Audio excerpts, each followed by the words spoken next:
once was a man named Gold Roger, who was king of the pirates. He had fame, power, and wealth beyond your wildest dreams. Before they hung him from the gallows, these were the final words he said.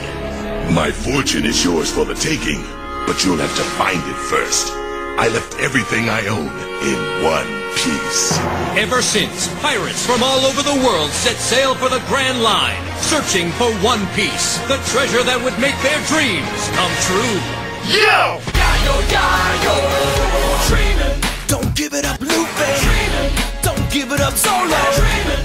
Don't give it up, Nami. Dreaming. Don't give it. Give it up, give it up, give it up, give it up, give it up. Here's how the story goes, we find out about a treasure in the Grand Line, there's no doubt. The pirate whose eye is on it, he'll sing, I'll be king of the pirates, I'm gonna be king.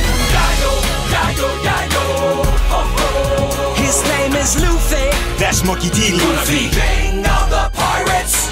He's made a rubber. How did that happen? Yo ho ho, he took a bite of gum gum. Yayo, yayo. His name's Zolo, he's just like a samurai, and a L-A-D-Y, Nami's not shy.